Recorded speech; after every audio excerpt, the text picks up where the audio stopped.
Good afternoon students. I hope you all are good in your house. हम आपका subject social science पढ़ेंगे standard 9। हमारा chapter कौन सा चल रहा था? चैप्टर 5। नेम क्या है? Movement towards independence. इंडिपेंडेंस के लिए जितने भी सहयोग हुए थे या इन सारी चीज़ों के लिए जो भी हमारे यहाँ साजिद प्रयास हुए थे भारत की तरफ से, उसके बारे में बताया गया हुआ है। हमने लास्ट 2 लेक्चर में इसके कुछ पहलू दो से 3 लेक्चर में इसके कुछ पहलू देख चुके हैं। इसके आगे का अब हम पढ़ेंगे। ओके, हमारा लास्ट कहाँ फिनिश हुआ था? यहाँ पर। Okay, now we will start our chapter. क्या है हमारा? Mountbatten plan 1947 and partition of India. It means Mountbatten योजना जून 1947 और भारत का विभाजन। पार्टीशन मतलब विभाजन। ओके, अब हम पढ़ते हैं। आप यहाँ पे एक पिक्चर देख सकते हैं। यह किस चीज़ की है? Freedom and acceptation of partition in meeting photo related of Mountbatten plan and partition of India. Bharat के विभाजन की स्वीकृति होते समय की उसकी मीटिंग की उसकी फोटोग्राफ्स है। यह कौन कौन है? माउंटबेटन योजना और भारत विभाजन संबंधित फोटोज़ है यह। अब यह चैप्टर हम स्टार्ट करते हैं। On March 24, 1947 victory Mountbatten present his kings. According to him there was no alternative other than the partition of India. National of prolific leader like Sardar Patel understood the matter. अब यहाँ पे viceroy Mountbatten ने अपना स्थान कब संभाला? 24 मार्च 1947। उनके अनुसार भारत का विभाजन करने के अतिरिक्त उनके पास और कोई भी उपाय नहीं बचा हुआ था। सरदार पटेल जैसे कई प्रत्यक्षदर्शी नेताओं ने भी यह बात स्वीकार कर ली हुई थी। After many discussion and pondering finally on June 3, 1947 victory Mountbatten decided to plan the partition of India. This plan is known as Mountbatten Plan. अब इस तरह पार्टीशन करना है, विभाजन करना है या नहीं, इसकी एक लंबी चर्चा और विचार विमर्श के बाद लास्ट में अंत में 3 जून 1947 के दौरान माउंटबेटन ने अखंड भारत के कितने भाग करने की बात की? 2 भाग करने की अंतिम योजना प्रस्तुत की, जिसे हम क्या कहते हैं? माउंटबेटन योजना। क्या है? माउंटबेटन योजना। Now the Congress leader and Muslim league accepted this plan. अब कांग्रेस और मुस्लिम लीग ने इस योजना को क्या किया? स्वीकार कर लिया। When Mountbatten plan started getting implemented, the people of East Bengal and Sylhet province of Assam decided to join East Pakistan. West Bengal and East Bengal were affiliated with India as per decision of their assembly. West Punjab joined with Pakistan. It was decided to affiliate Northwest province Sindh and Balochistan with Pakistan. अब जब कांग्रेस और मुस्लिम league की यह योजना स्वीकार कर ली गई, तब वाइसरॉय माउंटबेटन ने पंजाब, बंगाल के हिंदू जो विस्तार है, वेस्ट विस्तार है, वह भारत के साथ और मुस्लिम विस्तारों को पाकिस्तान के साथ तथा उसके जो सीमा हैं वह कौन कौन से बलूचिस्तान और सिलहट क्षेत्रों को भी पाकिस्तान के साथ जोड़ने का निर्णय और स्वीकृति भी दे दी हुई थी। ओके, अब हम इसके बाद का पॉइंट पढ़ेंगे। इसके बाद का पॉइंट कौन सा है? इंडियन इंडिपेंडेंस एक्ट जुलाई 1947, हिंदू स्वतंत्र कानून जुलाई 1947। The British Parliament passed the Indian Independence Act according to Mountbatten Plan. Viceroy Mountbatten योजना के अनुसार ब्रिटिश पार्लियामेंट ने हिंद स्वतंत्र कानून जुलाई 1947 के दिन पारित कर दिया हुआ था। According to this, India's first Governor General was Mountbatten and Jinnah was the Governor General of Pakistan by this Act. अब इस कानून के हिसाब से भारत की पराधीनता क्या हो गई थी? समाप्त हो गई थी। वह किसी के अंडर में अब नहीं था। अब इसमें जो जनरल गवर्नर के रूप में माउंटबेटन को इंडिया का और पाकिस्तान ने जनाब जिन्ना को चुना हुआ था। किसके लिए? पाकिस्तान के लिए। अब India's independence on British rule came to an end. Therefore, Gandhiji considered this act as the one and only best and beneficial act given by the Britishers to India. अब कानून से भारत की पराधीनता समाप्त हो गई थी, लेकिन गांधी जी ने इस धारा को ब्रिटिश सरकार द्वारा भारत को दिया गया एकमात्र उत्तम और श्रेयस्कर कानून बोला गया था। अब इसके बाद का हम पेज पढ़ेंगे। The last victory of the British government organised a function in new Delhi at the midnight of August 14। अब ब्रिटिश सत्ता के अंतिम वाइसराय माउंटबेटन द्वारा सत्ता सौंपने की कार्रवाई की शुरुआत कर दी गई। कहाँ पर? न्यू दिल्ली में, जिसमें एक समारोह आयोजन किया गया। कौन सा? 14 अगस्त के दिन 1947 की आधी रात में, मिडनाइट यानी मध्य रात्रि। अब the Union Jack of England was brought down from the pole and the Indian national flag tricolor was the hoisted. अब यहाँ पर क्या दिया गया है? अब ध्वज स्तंभ पर से इंग्लैंड का राष्ट्र ध्वज, यानी जिसमें ध्वज स्तंभ मतलब जिसपे हम अपना ध्वज यानी कि जो भी झंडा है हमारा फ्लैग है जिसपे हम फहराते हैं, उस ध्वज स्तंभ यानी कि उस खंभे पर से हमने किसका राष्ट्र ध्वज हटाया? इंग्लैंड का। ध्वज स्तंभ पर से इंग्लैंड का राष्ट्र ध्वज यूनियन जैक नीचे उतारा गया और भारत का तिरंगा राष्ट्रीय ध्वज फहराया गया। कब फहराया गया? 14 अगस्त 1947 की मिडनाइट में। The Union Jack of England was brought down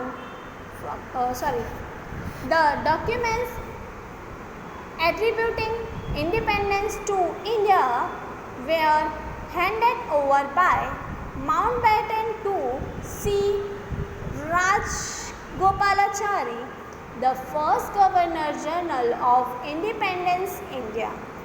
अब माउंटबेटन ने भारत को स्वतंत्रता का दस्तावेज भारत के प्रथम गवर्नर कौन थे उस वक्त? चक्रवर्ती सी गोपालाचारी को सौंपा गया। अब जैसे कि हम सभी जानते हैं कि हमारे जो प्रथम जो गवर्नर है वो कौन थे, प्रेसिडेंट कौन थे,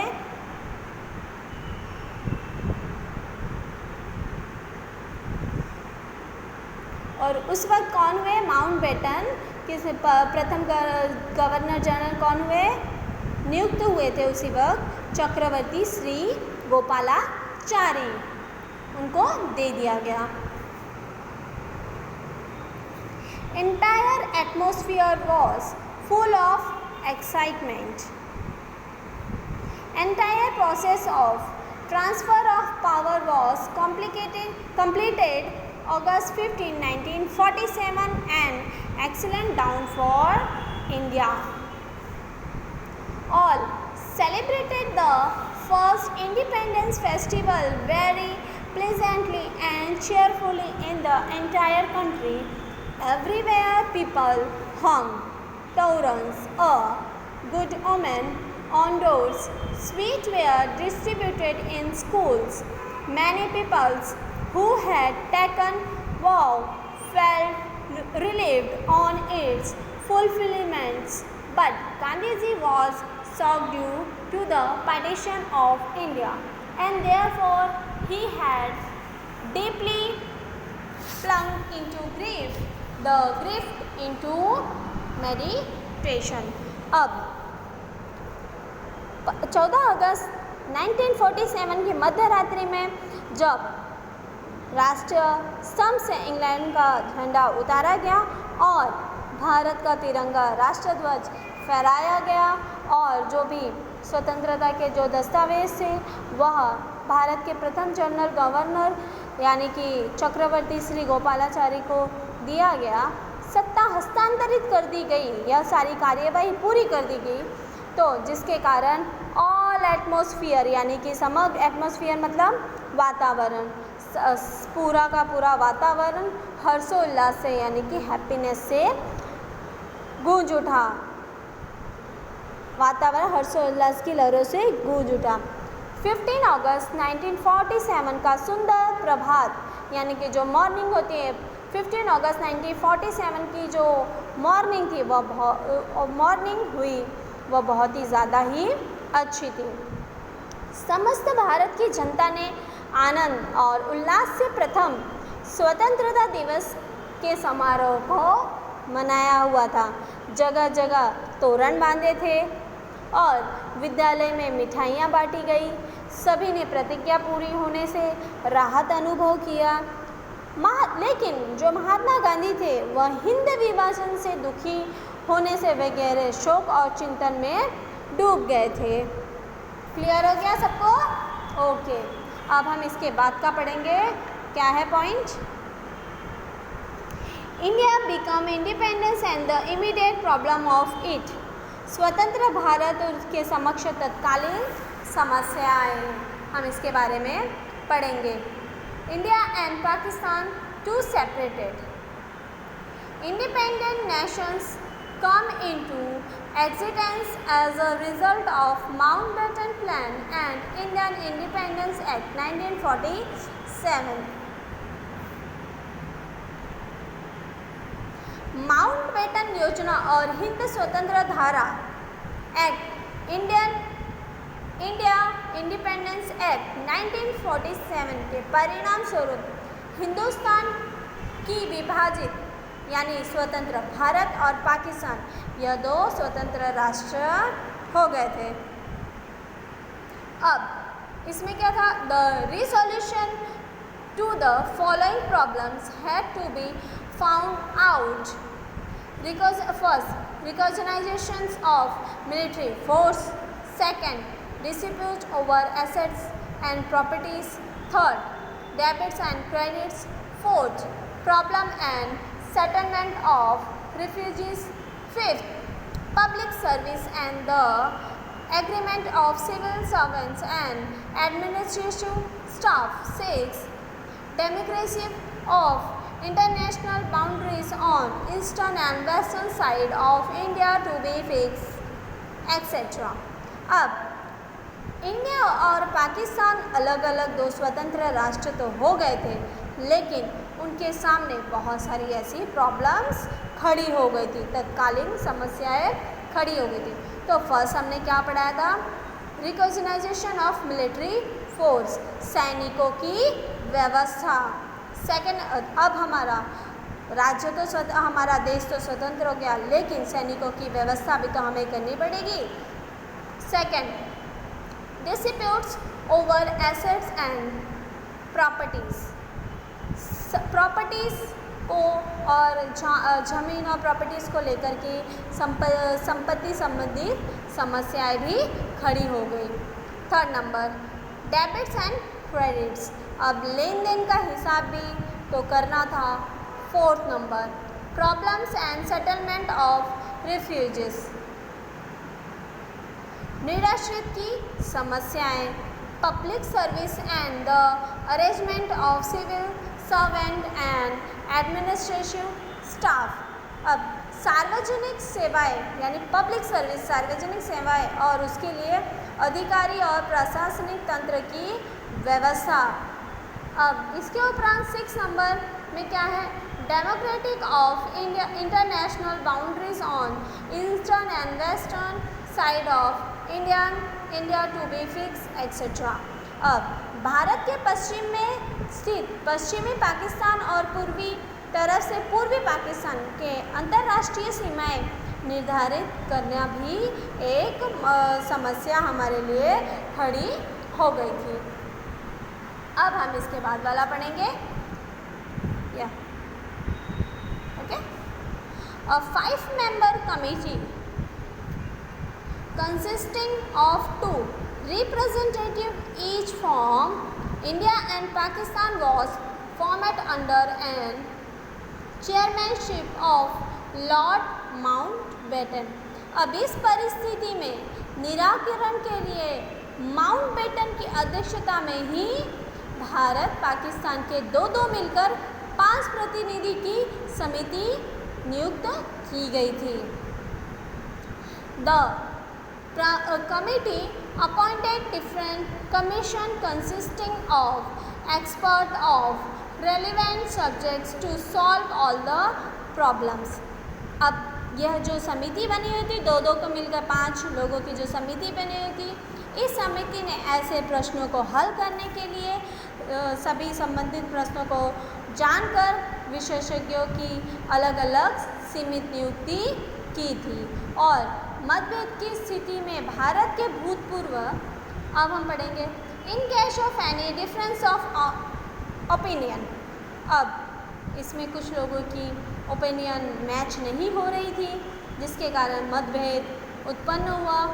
both the Nations admire to accept the final decision given by the arbitrator consisting of 1 representative of India and 1 of Pakistan। अब इसमें मतभेद की स्थिति में भारत के भूतपूर्व मुख्य न्यायाधीश की अध्यक्षता में भारत और पाकिस्तान के एक प्रतिनिधि से बना पंचायती आयोग जो भी फैसला देता था, वह फैसला अंतिम मानने के लिए दोनों देश ने स्वीकृति दे दी, यानी स्वीकार कर लिया। अब जो एक फैसला कैसे, जो भी एक प्रतिनिधि इंडिया की तरफ से होगा, सेकंड प्रतिनिधि पाकिस्तान की तरफ से होगा, और उन दोनों का जो भी फैसला होगा उसे मानना पड़ेगा ही। Chief justice of India, military Commander General of India complicated the partition of army, military weapons, etc. The British Army left India by February 28, 1948. All officers and employees of administration, military, judiciary were given opportunity to choose whether they would serve India or Pakistan. They were given assurance about their pays। अब देश ने एक प्रतिनिधि के पंचायती आयोग से यह फैसला मानने को तो स्वीकार कर लिया। अब भारतीय सेना के सेनापति के सेना ने सैन्य सामग्री का विभाजन पूरा करने का फरवरी 1948, कितने फरवरी, 28 फरवरी 1948 ब्रिटिश सरकार ने इसे विदा लिया। सैनिक, नायक और प्रशासनिक आदि सेवा करने वाले अधिकारियों को भारत पाकिस्तान विकल्प स्वीकार करने तथा उससे संबंधित वेतन भत्ता, नौकरी की सुरक्षा का विश्वास दिलाया गया। अब they were given assurity about their pay, allowances, security of service, pension etcetera. अब वेतन भत्ता और सुरक्षा की भी, नौकरी की सुरक्षा की भी विश्वास उन्हें दिलाया गया। A large number of refugees from both countries migrated, leaving their houses and properties. India solved the tremendous problem of their rehabilitation and restoration very skillfully and patiently. अब भारत और पाकिस्तान छोड़कर आने वाले निर्वासित जो नागरिक थे उनकी तथा दोनों देशों की संपत्ति, रोजगार, व्यवसाय आदि समस्या को धैर्य और कुशलतापूर्वक हल किया गया। अब then Deputy Prime Minister and Home Minister Sardar Vallabhbhai Patel merged about 562 small and big princely states of India into Indian Union. Sardar Vallabhbhai Patel's strong determination, iron will and diplomatic negotiations solved the problems. अब इसमें क्या है, भारत में 562 देशी रजवाड़ों को स्वतंत्र भारत संघ से जोड़ने का जो काम था वह किसने किया था, सरदार वल्लभ भाई। उस वक्त के कौन थे, प्राइम मिनिस्टर और होम मिनिस्टर दोनों कौन थे, सरदार वल्लभ भाई पटेल थे।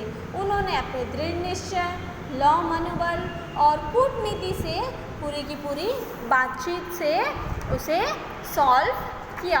अब yet long term planning to find a solution to problems like effects of communal roots due to partition, the shock of Mahatma Gandhi's death।